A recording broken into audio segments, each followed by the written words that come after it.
So I'm here with my good friend Peter LaPaix, and you may recall that a few months ago Peter made me an old-style Viking flint striker.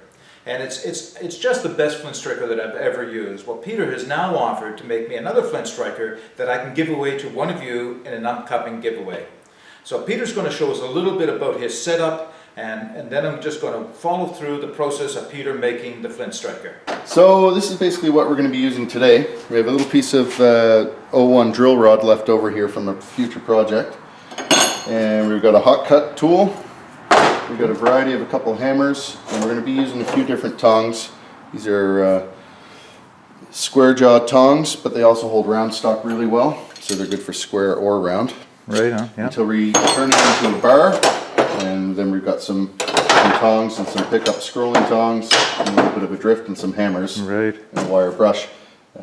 So yeah, we'll explain it a little bit as we get going, but this is basically the tools that we're going to be using for today's little project. Okay, well Peter, maybe you could tell me a little bit about the forge itself, because this is quite an amazing design, and I know you built this. Yeah, it's a simple brick forge. It runs on two Venturi burners. They're naturally aspirated, so the air is just drawn in as the gas goes past, rather than a forced air burner.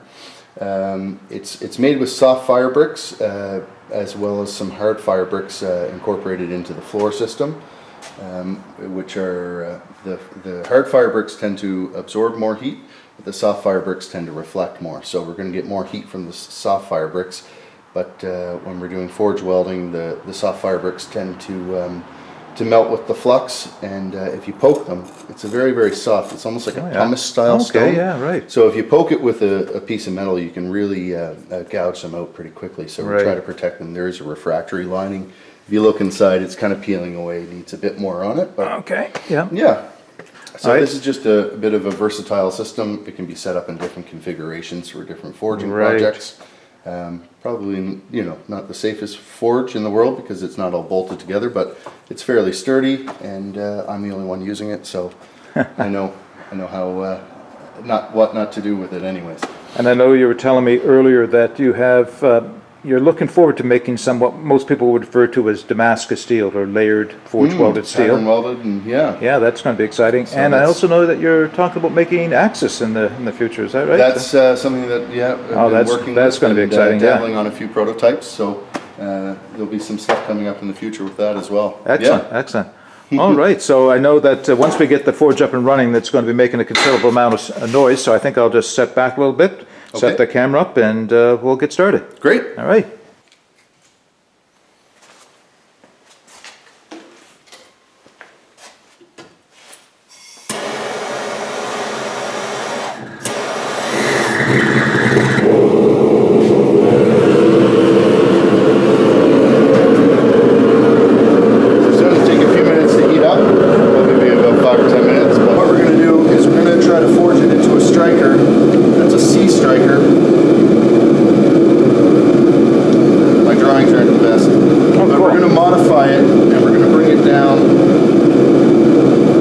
So a normal C striker would be like this. We're going to modify it so that these arms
this, the finished product.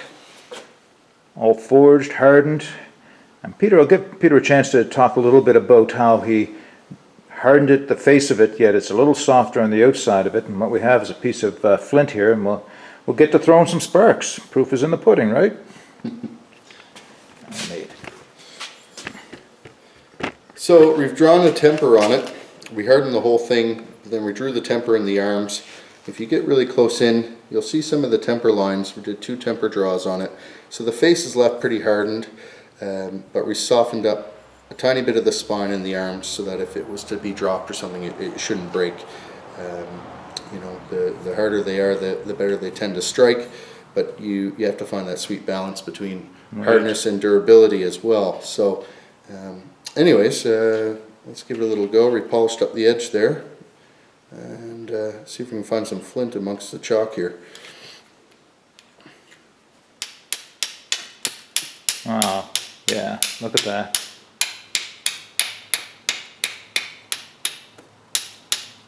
And don't let it get on your clothing, I think it'll light you on fire.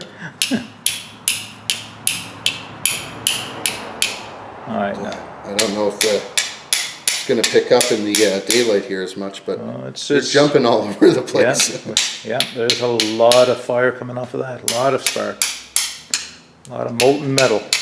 All right, Peter, holy smokes.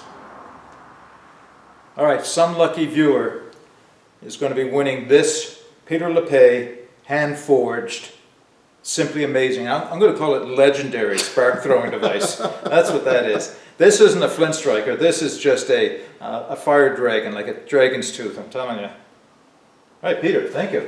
You're welcome. Thank you very much. Congrats All on right. 5,000 subs. All right. Well, thank you very much for that as well. Yeah. Okay. Okay. Stay tuned. I have a video coming up in very shortly for the 5,000 sub giveaway, and we have a few more items that we may be able to add to this as well. But as always, get out and explore. Take that path less traveled. It'll make all the difference. Bye for now.